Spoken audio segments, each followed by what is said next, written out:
Headlines brought to you by Chitale बंधू.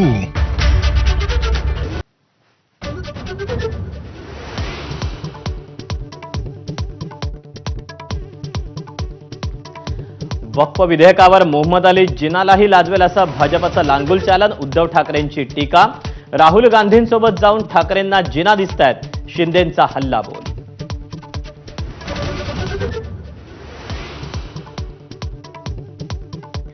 भाजपवाले गद्दार मुस्लिमांची स्तुती सगळे करत होते तेव्हा तुम्ही शांत का बसले? कुठे गेले बाळासाहेबांचे विचार? ठाकरेंचा शिंदेंना सवाल. तर ठाकरे अबू अजमेनी ओवेसींची भाषा बोलतायत. शिंदेंचा टोला.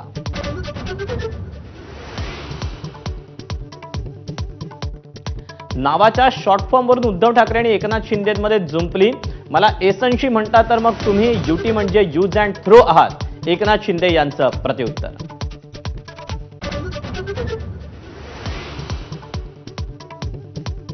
अयोध्येत 13,000 एकर जमिनीचा घोटाळा. केदारनाथमध्ये 300 किलो सोनं गायब. राऊतांचा राज्यसभेत आरोप. हिंदूंच्या जमिनीचं रक्षण करत नाही तर मुस्लिमांच्या जमिनीचं काय करणार? राऊतांचा मोदी सरकारवर हल्लाबोल.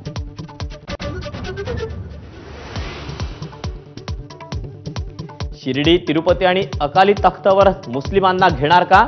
माजी खासदार इम्तियाज जलील यांचा भाजपला सवाल.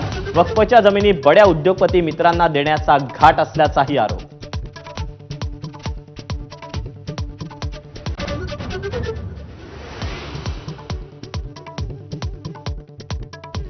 बेळगाव, कारवार, बिदरमध्ये राष्ट्रपती राजवट लावा. ठाकरे गटाचे खासदार अरविंद सावंत यांची लोकसभेत मागणी.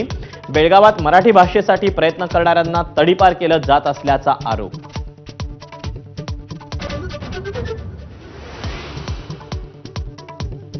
मराठीच्या मुद्द्यावरून मनसे आक्रमक. मुंबईतल्या लालबागमधल्या आयकर भवनासह आयडीबीआय बँक शाखेत धडक. मराठीच्या वापराचा आग्रह.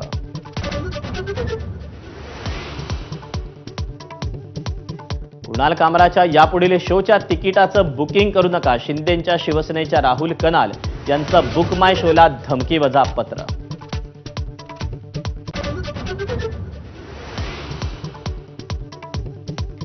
अमेरिकेचा जगाला आयात शुल्काचा दणका. भारतावर 26% कराची घोषणा. ट्रम्प यांच्या निर्णयानंतर रुपया गडगडला.